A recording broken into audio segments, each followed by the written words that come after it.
This is the Spycraft 101 podcast. Welcome to your clandestine classroom. This is episode number 169 of the Spycraft 101 podcast. My guest for today is Norman Ohler. Norman is a best-selling novelist, a journalist, and a screenwriter.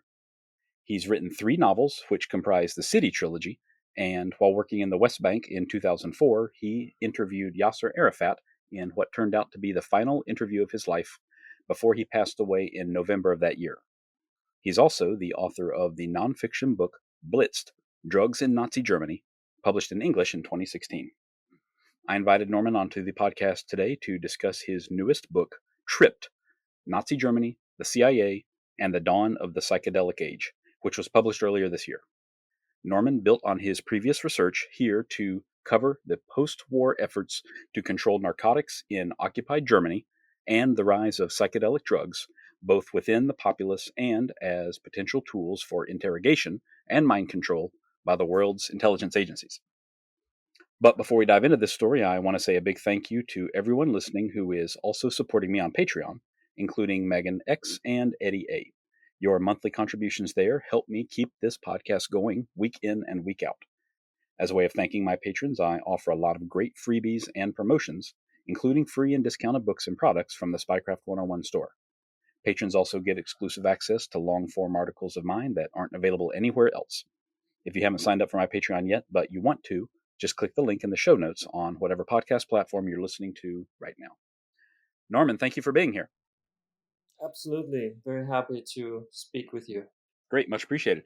This is a subject that I've wanted to learn about for a long time, and we've barely touched on it in previous episodes of this podcast. So I appreciate you sharing your time and your work with us today. So I want to start with you. How did you decide to write about this subject in the first place? I had been interested in the history of psychedelics for a while. While I was researching Blitzed, I found that even the Nazis were interested in psychedelics, which was new to me, but I found some documents in the archives of the concentration camp of Dachau that the SS did tests with hallucinogenic substances, as they called it, in order to develop new interrogation techniques and develop techniques for mind control purposes. So that was kind of I just thought it was interesting. I was doing a little research on LSD in general, and I came upon a white paper of an American startup company that had done clinical trials with low dosages of LSD on Alzheimer patients. And they came to the result that the very same receptors in the brain that are crippled by Alzheimer are kind of danced with by the LSD molecule. So LSD in that study seemed to be improving, your mental health if you had Alzheimer disease. And that was interesting to me personally because my mother has Alzheimer. So I thought like maybe this drug that I had been interested in for a while might even now be beneficial to my parents who never understood this kind of drugs actually in small town West Germany. So I discussed this with my father, who had been a judge in Germany and not really a drug person, I guess, who had sent people to prison for drugs even. He was a bit skeptical naturally, and he said, well, if LSD is so might be so beneficial, why can't I buy it in the pharmacy? And then I said to him, well, I'm going to research that story for you. And that research is that arc. And then I come back, to my parents with the result of why LSD actually is illegal, which is the story of Tripped. And that actually convinces my father then together with my mother to use LSD in microdoses on himself and on her. And the results were, I think, quite promising. I mean, I really could see how she gets better with LSD. So it turned into a very personal project, this book. That's incredible. I admit that before I read your book, I didn't really know anything about this work or the potential benefits, but I certainly can see how having a family member with Alzheimer's, it would drive you to want to pursue anything that will bring them back to, I guess, the way that you remember them, the way that they were before. So that's fantastic that it showed some very promising results right there within your own family. I mean, it's not like she took LSD and takes LSD and doesn't have Alzheimer anymore. Um, Apparently, there's so far only one case, and I heard about it during a conference in Prague, that a patient actually did not have Alzheimer anymore after taking psilocybin, which is a kind of a cousin of LSD. It's the Hmm. alkaloid that's in so-called magic mushrooms. But for my mother, it did not stop the disease, but on days when she takes LSD, her communication skills are just a little better, but noticeably better for us and for herself. Therefore, also her mood is better. She's more part of the world. Alzheimer is really a disease that kind of closes you in and cuts the connections to the world. But on LSD, she, reconnects, not fully, obviously, but when she took mushroom chocolate, psilocybin, for the first time on Mother's Day last year, she suddenly picked up the newspaper again, which was laying on the table on the balcony where we had the Mother's Day coffee table. Her present had been this mushroom chocolate, and she started reading the newspaper to us loud, which she hadn't done, as my father then said, for about a year. She hadn't looked at the newspaper for about a year, and now she was reading Hmm. from it. So that's amazing, It doesn't stop the disease, but it seems to help. At least seems to lessen the symptoms. It seems to slow down the disease, as my father thinks now, who keeps a close eye on the case because he's like the caretaker of her. Hmm. Yeah, it really is an incredible story. Actually, I mean, we lost so many decades of proper research because these substances were illegal, and I hope my book can kind of contribute that the laws will change, and we as a democracy can actually let science examine things, and not prohibit substances from ideological or political, even Hmm. racist reasons, as is the case with the anti-drug laws, not only in America but around the globe. Hmm. Yeah, that's incredibly encouraging progress right there. And just like you said, I mean, LSD's been around for over 60 years, I think now. So think about the difference it could have made in proper dosage with proper research and that sort of thing. If we're, seeing these kind of results right now. I mean, it was developed in 1943 by the Swiss pharmaceutical giant Sandoz, and they were very optimistic that LSD would, be a game changer in mental health because at the time it was in during World War II and right after. I mean, there was a lot of traumatized people, and there were no real medications available at the time. But LSD seemed to work with everyone that tried it back then. They in the company they didn't really know what it was in the beginning because it was unique. They were not looking for this kind of medicine or drug or whatever you want to call it, which works so powerfully on the mind. So they tested it in smaller dosages on their employees, like anyone who wanted to could come into the special room that they created within the company. Didn't matter if you were like a bookkeeper or a chemist or a clerk, or and you could just try LSD, and then they wrote down like how they felt. Like there was a secretary typing reports, and I read those reports in the archives of now Novartis, which is a big pharmaceutical company which swallowed Sandoz in the 90s. And these reports, which are in the archives, like they read like very, everyone was very in a good mood when they took LSD. They understood their problems much better.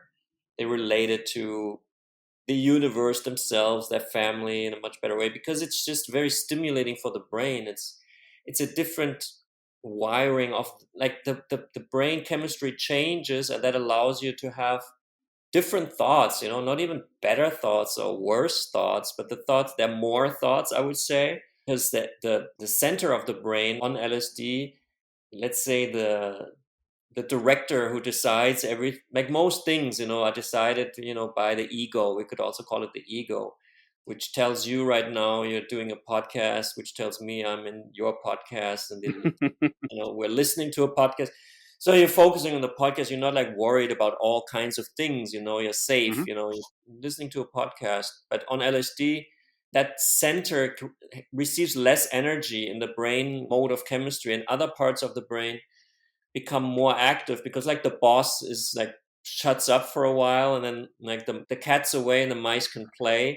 So the brain plays a different, plays different thoughts, and that was experienced as stimulating and positive by the first people who tried LSD, and then they tried it also on patients, on depressed patients in Switzerland in a university clinic, and they got better after taking LSD. And so they were really, the company was really hopeful that they could really examine all the benefits that might come from not only LSD, but all the other so-called psychedelic molecules, which are just molecules that are very complex and that interact with our neurons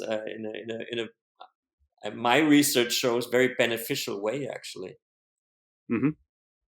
So you mentioned this was first developed in 1943, and you also mentioned earlier that Nazis were experimenting with psychedelics during the war as well. So were these totally separate endeavors, or were they trying to get a hold of LSD as soon as it was produced, or just using a different type of psychedelic at the time? They were using mescaline at first, which had been first examined properly in Germany in the 20s. There was a professor at the Heidelberg University who was really into mescaline and kind of trying to figure out in a positive way how it can help, our mind to heal if we have depression and whatever trauma related diseases.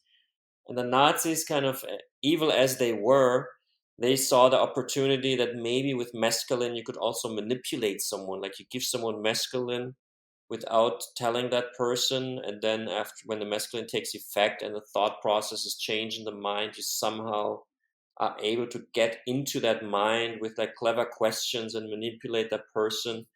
And I think it's quite possible, you can really destabilize someone giving someone psychedelics without telling that person. I mean, it's a very Sure. mean thing to do, because the person might think he or she's going insane, basically.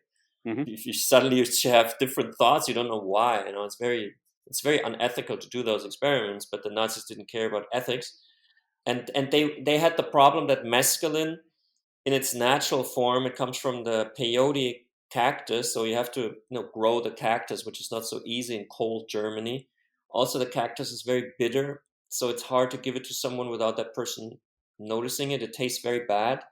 And synthetic mescaline, which is what the Nazis used, is it's not easy to make it. It's expensive. It's not easy to make it. So the thing is that they really did discover LSD, because right when they did those experiments, LSD was invented and LSD, or discovered, you could say. And between Switzerland and Germany, the distance is quite short, actually. And the CEO of Sandoz was very good friends with a biochemist who was working in Heidelberg, just like 150 kilometers away, but in a different world in a way, because he was working for Nazi Germany as a Hmm. biochemist. And they had been friends. Isn't the German's name is Richard Kuhn, later a Nobel Prize winner for chemistry, and the Swiss guy is Arthur Stoll. He was the CEO of Sandoz. They had at one point the same mentor and teacher, which was Richard Wildstetter, Jewish German, like god of biochemistry. He had taught a lot of students, and also these two men, and they had always been communicating with each other. So it's kind of a coincidence that Stoll then in 43 also, he tells Kuhn, we found this lysergic acid, diethylamide. We don't really know what it is, but it's worked so powerfully on the mind. And then Kuhn was like, because he was in charge of biochemical weapons and he knew about the Dachau experiments. So he was, became very interested. And I found a letter that where he thanked Stoll, this was in October 43, for sending him half a gram of ergotamine, which is the precursor drug to LSD. Like if you have ergotamine, you can just make LSD very easily, but you need that ergotamine to make LSD. It's not so easy to acquire that, but Sandoz, the company, had it. So Kuhn said, "Send me some," and Stoll sent him some. So that was kind of the proof that the Nazis were also knowledgeable, at least about the LSD, and really got into it. And then the Americans really got into it when they liberated the Dachau camp and found the notes on these psychedelics, and American military then was also interested in developing a truth drug. Right, right. So the original creators of LSD did not see it as a truth drug at all, but of course, that's what governments saw in it immediately, the potential there. Since you mentioned ergotamine, if I recall correctly, ergot grows on, is something that like infects corn crops, right? So it kind of growing ergot kind of transformed like this Swiss farming community there because it became such a cash crop for them. Is that correct? Yeah, ergot was like a big problem always. There's recorded tragedies in medieval Europe where whole like communities suffered from mass psychosis and were freaking out because they had eaten ergot infested bread. Ergot is a fungus that grows on rye. Ah, okay. When the weather's like damp, or usually you can see it, but sometimes they missed it. Even today, our flour is examined if it's poisoned with ergot. It still happens once in a while. It's the farmer's enemy is the ergot. So the Swiss farmers were very surprised when the Sandoz company at one point said, we want to produce ergot, because Arthur Stoll's big feat was that he was able to extract the alkaloids out of the ergot, which are potent. And as we know from Paracelsus, only the dosage makes the poison. So a lot of our medicines are actually from, poisonous plants, or you could Hmm. also say very potent plants. So Stoll was able to produce from ergot migraine medicines and other medicines that had nothing to do with LSD. LSD was just like a freak child out of this ergot research and medicine development. Yeah, the company had no intention of using this LSD as a weapon. They never thought about it as such. That was the idea of Richard Kuhn in Nazi Germany. He tried to abuse the LSD, but Hmm. it's absurd. It never worked as a truth drug. You can destabilize a person if you give someone LSD without telling that person, but you can never create the dream of the intelligence services, the so-called Manchurian candidate. You Hmm. give someone LSD or some other drug, and then that person becomes like a puppet in your hand. That was the idea, because they thought maybe it works, but it just didn't. But they took them a lot of experiments also on American citizens to find out that actually that it didn't work. Right. So, can you tell me how that program began? Was it just that the occupying American forces or the Allied forces they discovered this research and saw the potential and just took it right back home with them, so to speak? Yeah, kind of. They were interested in everything that the Nazis were interested in. The American military had a special unit called Alsos attached to their troops that liberated Germany from the scourge of National Socialism. And these Alsos men, their job was to find German scientists, especially nuclear scientists, and interrogate them for possible, for gaining knowledge for the American nuclear program. You might have heard of Operation Paperclip, which was a larger program to Yeah, import definitely. German scientists into the United States to create things like the rocket program with Werner von Braun. So a very successful program, actually. One of the scientists they questioned was Richard Kuhn, the biochemist that I spoke about, who was living and teaching in Heidelberg. And when he was very cooperative, because you had two ways as a Nazi German scientist. Either you cooperate with the occupying victorious powers, or you don't, and then you might end up in Nuremberg at the trial and be hanged for war crimes and whatever. So Richard Kuhn preferred to collaborate with the Americans and told them also, among other things that he knew, he also developed one of the deadliest nerve poisons that was, I think, the deadliest that was ever developed. It's called Zoman.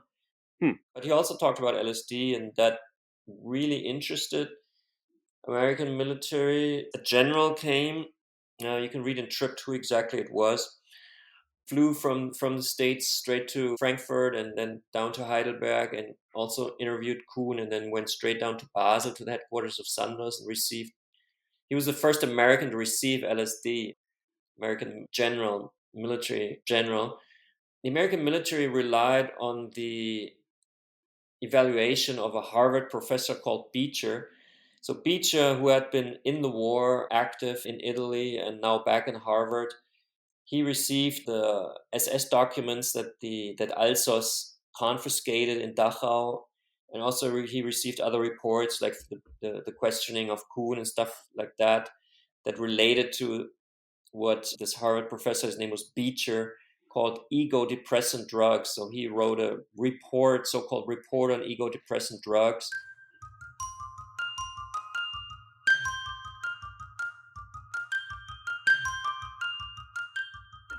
Before we go on, I want to tell you all about a new podcast from Tenderfoot TV called To Die For. Imagine you were a fly on the wall at a dinner between the Mafia, the CIA, and the KGB. That's where this unprecedented podcast begins. Brought to you by the makers of the hit podcast To Live and Die in LA, To Die For marks the first time a Russian trained honey trap has told her story from beginning to end. Taught to seduce men for their secrets and sometimes their lives, Alia Rosa was trained to believe that her body no longer belonged to her. It belonged to the state. She was meticulously trained to be the perfect weapon, able to seduce her targets into compromising situations that have ended careers and sometimes lives. From Tenderfoot TV, the studio that brought you Up and Vanished, and To Live and Die in LA. Make sure you check out To Die For, available beginning on March 26th, wherever you get your podcasts.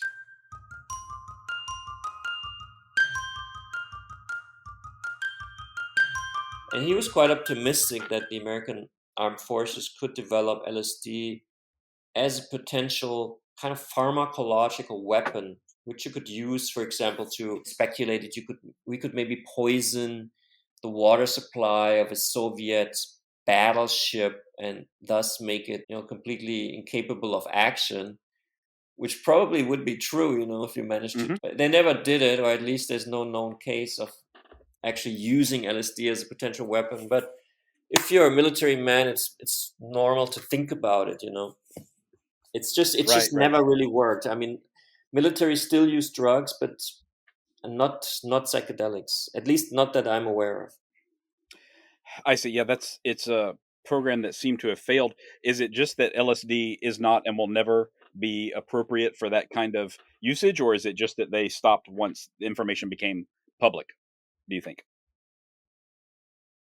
No, they were never able to really turn it into a weapon, and there was never really an explanation why. I think that, I mean, I read some reports of concentration camp inmates in the concentration camp of Dachau.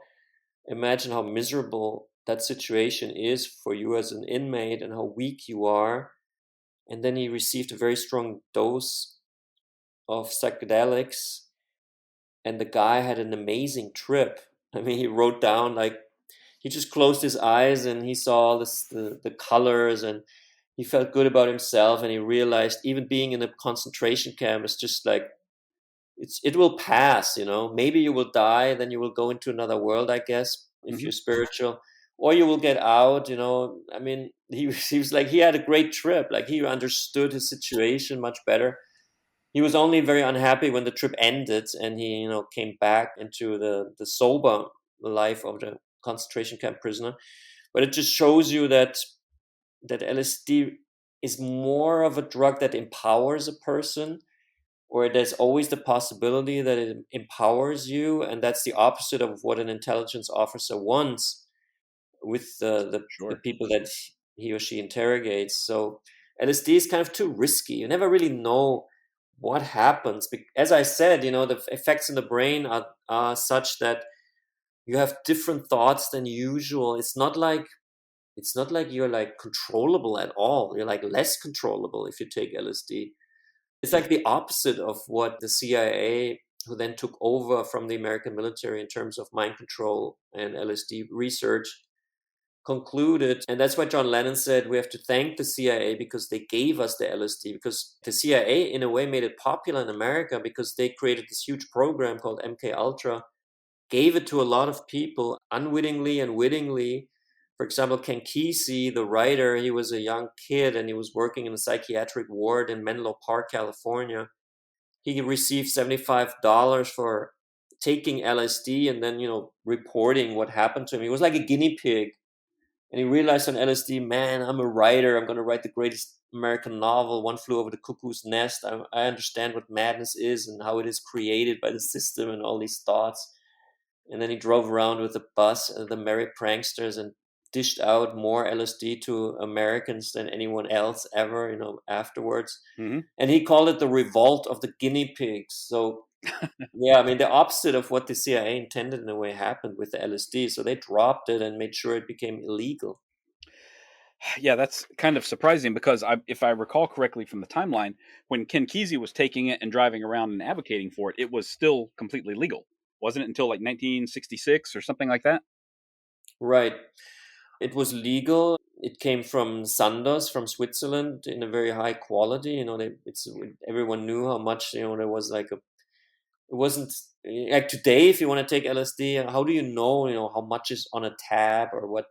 It's very hard because it's not labeled. It's done on the black, kitchen, not kit, well, yeah, kitchens.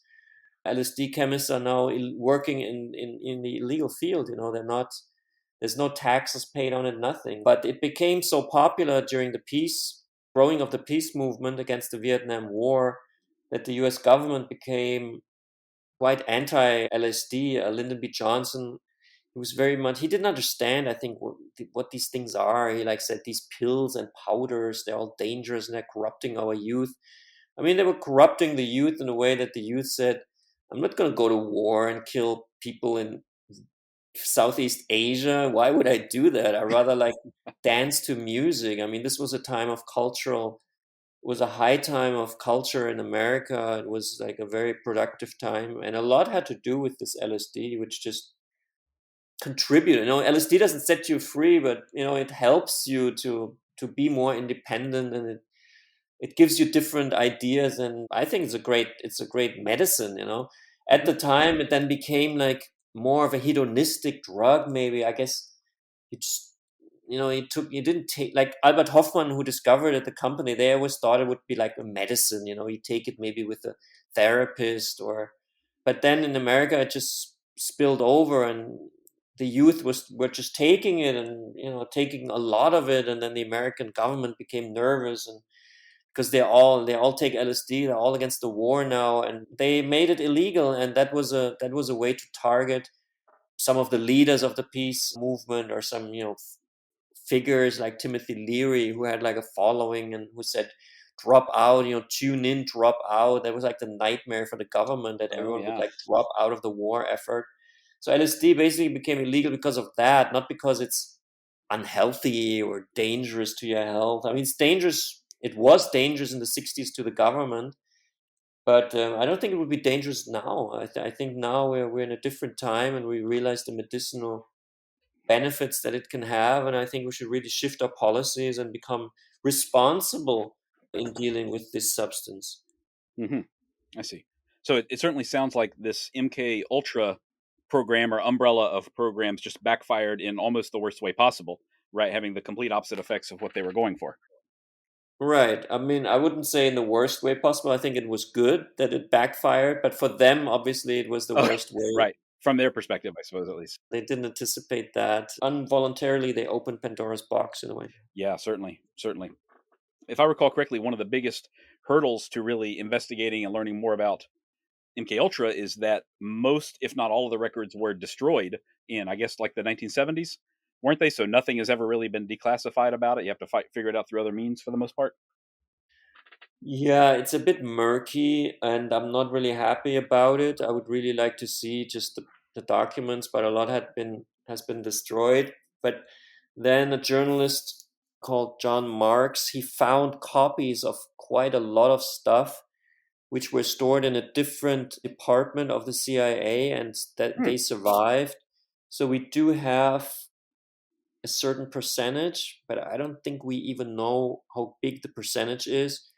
But we do know quite a lot of things that went down during MK Ultra. Okay, that's I had not realized that somehow. That's a lot more insight than I had expected. But if I Yeah, recall, I'm covering some of it well, I'm basically covering everything we know about it in mhm, Tripped. So if the reader's interested, that's you can read about Operation Midnight Climax and the safe houses and all that stuff. yes, yes, that was a very apt name for that program, involving, I guess, prostitutes and young men who were convinced to take LSD so their interactions could be recorded. So quite a sense of humor with that Operation Midnight Climax name.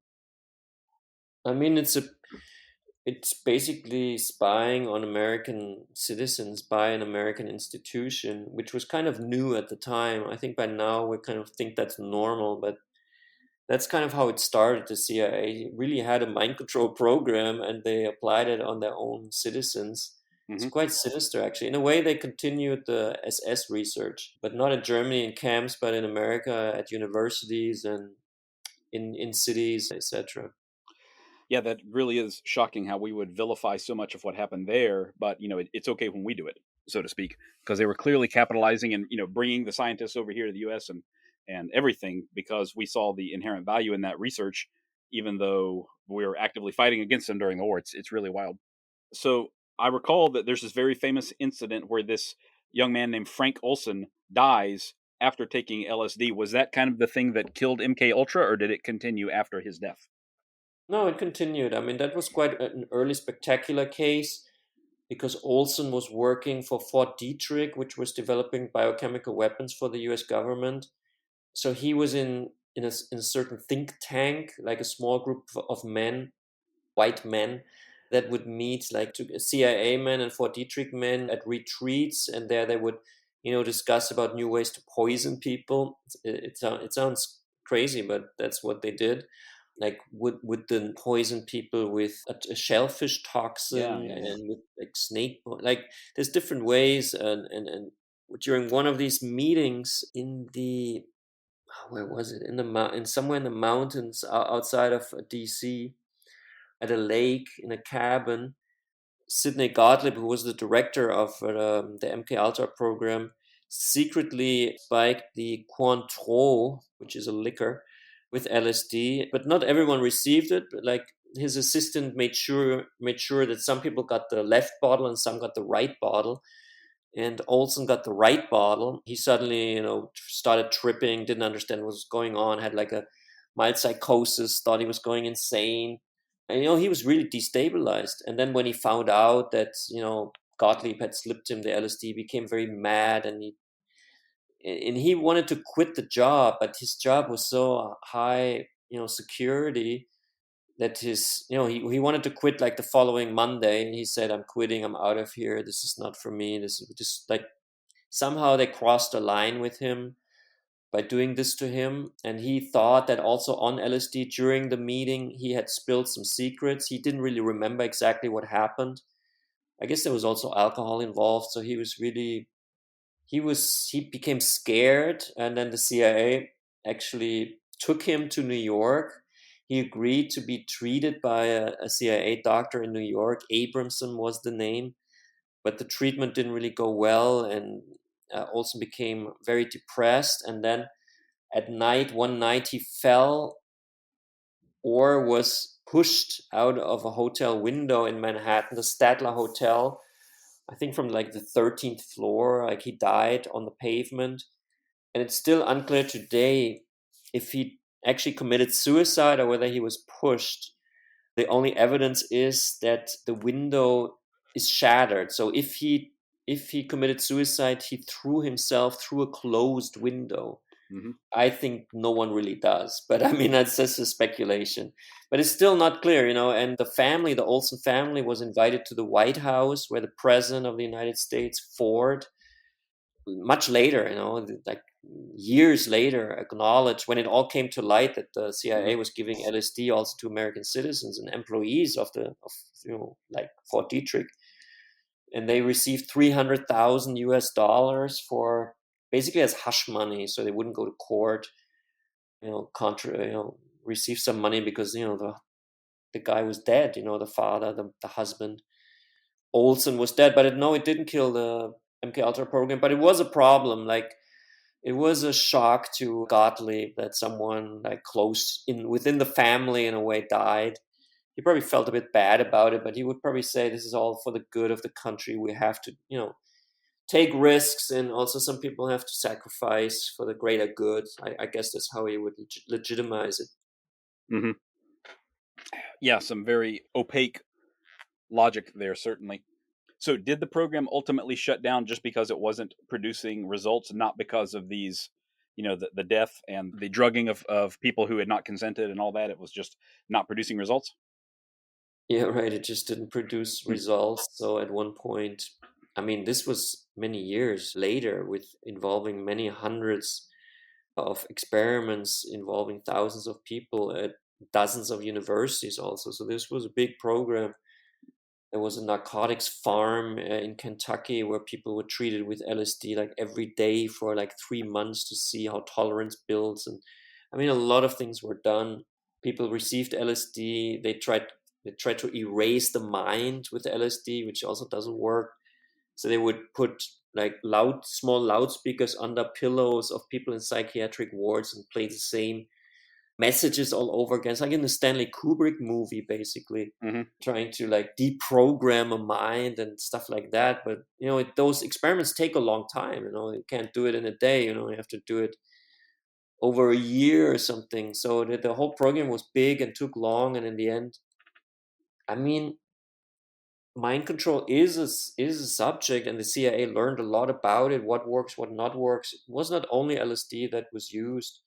But I focus on LSD in Trip because my book's not about the MKUltra program, but really Right. about LSD and why that brain food, as I call it sometimes, is not available to us, or at least in all pharmacies. So that's kind of the story. And then I told my father when I came back from all the research with the book. That's why the book was supposed to be called LSD for Mom in the beginning, because that Hmm. is kind of the emotional arc of my research and of the book and my connection to it. Right, right. So after all of these years, Norman, is it becoming a little bit more destigmatized? Is there a chance for legalization anywhere in the world right now, you think? I mean, has the pendulum started to swing back the other way? Yeah, it does. In 2015, at Johns Hopkins University in Baltimore, Professor Griffith proved that psilocybin can cure very severe depression that is, I think it's called treatment resistant depression. But with psilocybin, it was possible to treat this kind of severe depression. Since then, it's kind of really fashionable among scientists, especially neuroscientists, to work with psychedelic compounds. I mean, we're still at the beginning. We're talking 2009 years ago. It's not really long in scientific circles or in the scientific world. We lost decades. So we're kind of restarting now. So it looks good now. The movement has a lot of momentum. There's a lot of money already involved because obviously these medicines could be profitable also. They would mean a shift in the pharmaceutical industry in regards to mental health because psychedelic medicines would maybe not substitute things like antidepressants or antipsychotic pills and stuff like that you have to take like for all of your life. Hmm. They might not completely substitute them, but they would become. I would imagine that many people would use rather those medicines than others. So there is interest behind it. There's probably resistance against it. I think for the FDA, it's still hard to understand the topic properly, or they're very careful. Obviously, also, we don't want to put the safety of the people in danger, but it's certainly moving towards legalization. Australia is now the first country that has legalized LSD. In Australia, you can take it when you're like with a therapist, or the therapist Hmm. discusses it with you. I believe that the state of Oregon has legalized psilocybin. I think in Oregon you can buy like psilocybin gummies, good against dementia, depression, trauma-related diseases. Hmm. Definitely some hopeful signs there. But there's still a long way to go, and I hope a book like Tripped can help, educate, or at least tell the story of why we are where we are right now and where we might want to go from here. Yeah, absolutely. I did not honestly know much about LSD at all before I read your book, and it certainly painted a more positive picture of the potential benefits than I had expected. So, I certainly would like to see those play out because of if you're talking about, dementia and Alzheimer's and depression, those are things that are completely life-changing not just for the patient but for everyone in their immediate circle as well. So, if there's potential to do a lot of good for a lot of people, then that should certainly be explored. I mean, especially dementia will be the next pandemic, or at least it will be like a pandemic if we don't act now. And I spoke to an Alzheimer researcher who also looked at this white paper and finds it very promising. But he said the regulations must change. When we had the COVID pandemic, the regulations changed and vaccines could more easily come onto the market than they usually could. So we need those kind of relaxations of regulations if we want the psychedelic medicines within the next years, you know. If we Right. don't really want that, if we don't really care to cure dementia, then we can continue like we are, and then like a lot among us will have dementia or no, you know, a very close person that develops it. So I think it's an urgent thing and it's a pressing thing, and I think our politicians have to react to it. We have to put up pressure. We have to talk about it. It has to become an issue. Yeah, I totally agree after reading your book. So, well, thank you, Norman. This has been really, really informative. And for those of you who are interested in reading more, there is a lot in Norman's book that we did not have time to get to today, but it's a very, very interesting read. I definitely recommend you pick it up. It's called Tripped: Nazi Germany, the CIA, and the Dawn of the Psychedelic Age by Norman Ohler. So, thank you, Norman. Are you working on another book right now, or do you have some other project at the moment?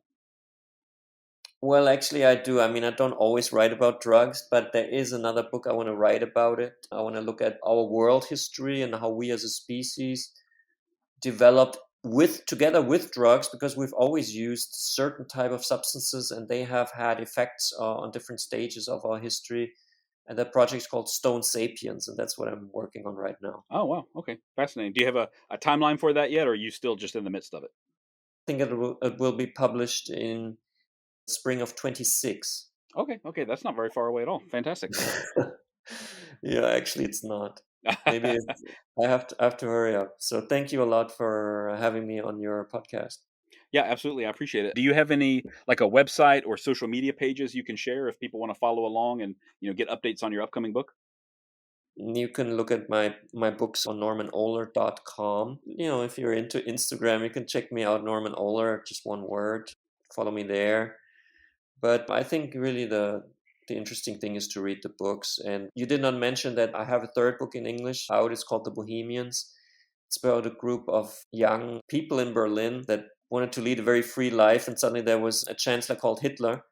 It's a true story of the like largest, today we call it resistance network, but it was just a group, a bunch of friends, a network that didn't like the dictatorship and continued to live freely and got into conflict with the society. So that's the Bohemians. That's also worth checking out. Oh, yeah. Okay. Definitely. I will read up on that. I find myself drawn to similar subjects all the time. So it certainly sounds right up my alley. Okay. Well, I really appreciate your time, Norman. Thank you so much. And I encourage everybody to pick up this book if you want to learn a lot more about this subject, because almost all of it was new to me and it was very, very interesting stuff. Thanks again, Norman. Take care.